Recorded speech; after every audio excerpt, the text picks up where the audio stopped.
1250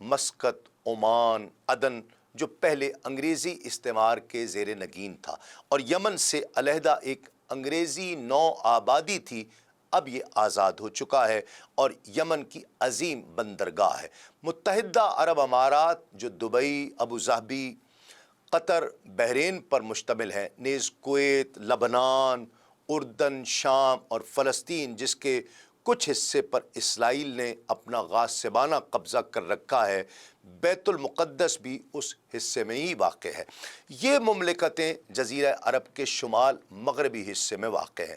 سعودی عرب کی سرحدیں اردن اور عراق سے ملحق ہیں اور خلیج عقبہ کے سرے پر اس کی حدود مصر اور اسرائیل سے بھی جا کر ملتی ہیں۔ مورخین نے نسلی اعتبار سے عرب اقوام کی دو اقسام بیان کی ہیں۔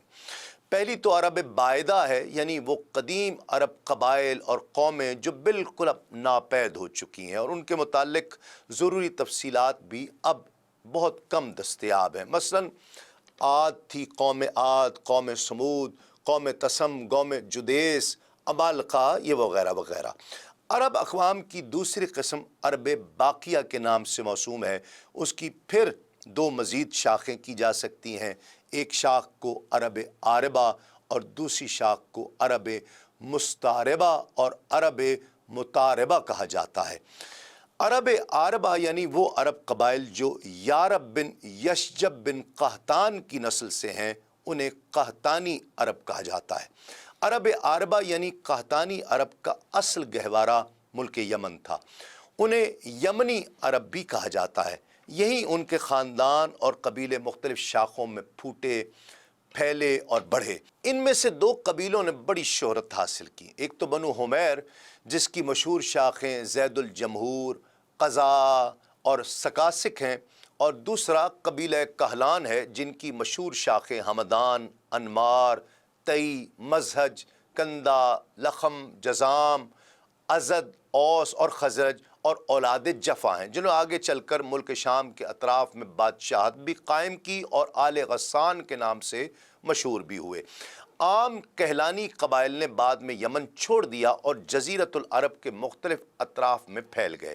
ان کے عمومی ترک وطن کا واقعہ سیل ارم سے کسی قدر پہلے اس وقت پیش آیا جب رومیوں نے مصر اور شام پر قبضہ کر کے اہل یمن کی تجارت کے بحری راستے پر اپنا تسلط قائم کر لیا اور بری شاہراہ کی سہولیات تباہ و برباد کر کے اپنا دباؤ اس قدر بڑھا دیا کہ کہلانیوں کی تجارت تباہ ہو کر رہ گئی۔ کچھ عجب نہیں کہ کہلانی اور حمیری خاندان میں چشمک بھی رہی ہو اور یہ بھی کہلانیوں کے ترک وطن کا مؤثر سبب بنی ہو۔ اس کا اشارہ اس سے بھی ملتا ہے کہ کہلانی قبائل نے تو ترک وطن کیا لیکن حمیری قبائل اپنی جگہ برقرار رہے۔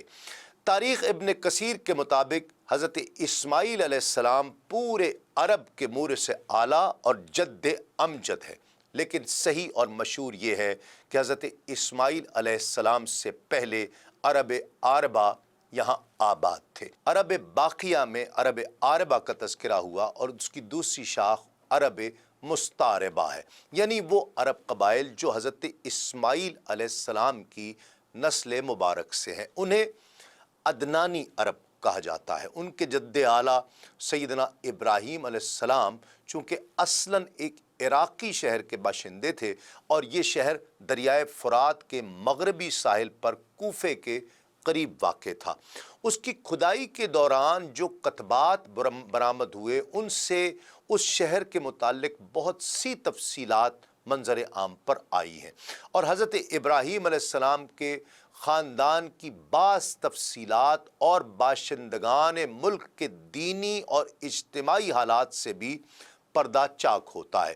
یہ معلوم ہے کہ حضرت ابراہیم علیہ السلام یہاں سے ہجرت فرما کر شہر حزان تشریف لے گئے تھے اور پھر وہاں سے فلسطین جا کر اسی ملک کو اپنی پیغمبرانہ سرگرمیوں کا مرکز و محور بنا لیا تھا اور دعوت و تبلیغ کے لیے یہیں سے اندرون اور بیرون ملک مصروف تگ و تاز رہا کرتے تھے۔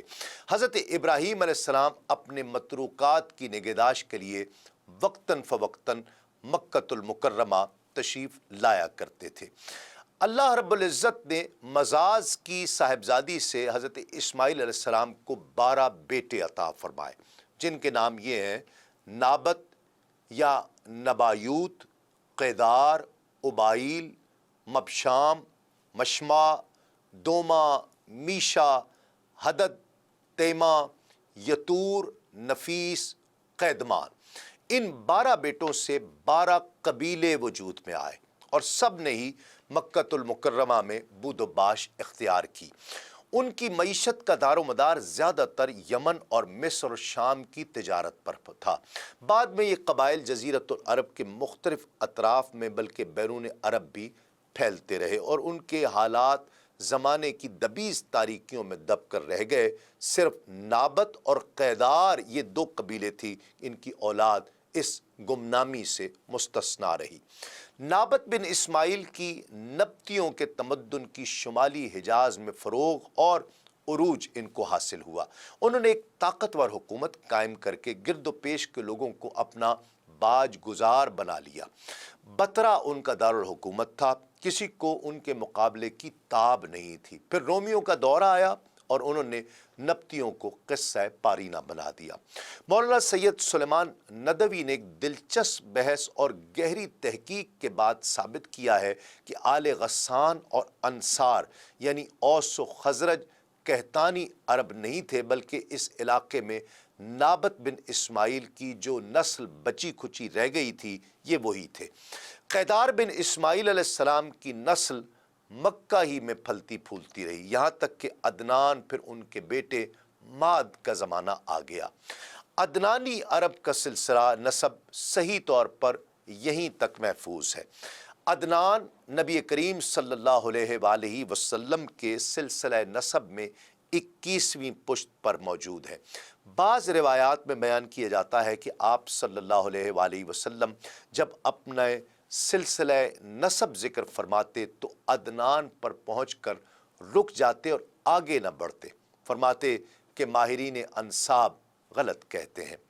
مگر علماء کی ایک جماعت کا خیال ہے کہ عدنان سے آگے بھی نسب بیان کیا جا سکتا ہے۔ انہوں نے اس روایت کو ضعیف قرار دیا ہے۔ ان کی تحقیق کے مطابق عدنان اور حضرت ابراہیم علیہ السلام کے درمیان 40 پشتیں ہیں۔ بہرحال ماد کے بیٹے نزار سے، جن کے متعلق کہا جاتا ہے کہ ان کے علاوہ ماد کی کوئی اولاد اور نہیں تھی، کئی خاندان وجود میں آئے۔ در حقیقت نزار کے 4 بیٹے تھے اور ہر بیٹا ایک بڑے قبیلے کی بنیاد ثابت ہوا۔ چاروں کے نام یوں ہیں: ایاد، انمار، ربیہ اور مدر۔ ان میں مؤخر الذکر 2 قبیلوں کی شاخیں اور شاخوں کی شاخیں بہت زیادہ بڑھتی چلی گئیں۔ چنانچہ ربیہ سے اسد بن ربیہ، انزا، عبد القیس، وائل، بکر، تغلب اور بنو حنیفہ وغیرہ وجود میں آئے۔ مضر کی اولاد 2 بڑے قبیلوں میں تقسیم ہوئی، ایک تو قیس بن اعلان بن مضر اور الیاس بن مضر۔ قیس اعلان سے بنو سلیم، بنو حوازن، بنو عطفان، غطغان سے ابس، زبیان، اشجع اور غنی بن آصر کے قبائل وجود میں آئے۔ الیاس بن مضر سے تمیم بن مرہ، حزیل بن مدرکہ، بنو اسد بن بنو خزیمہ اور کنانہ بن خزیمہ کے قبائل وجود میں آئے۔ پھر کنانہ سے قریش کا قبیلہ وجود میں آیا۔ یہ قبیلہ فہر بن مالک بن نضر بن کنانہ کی اولاد ہے۔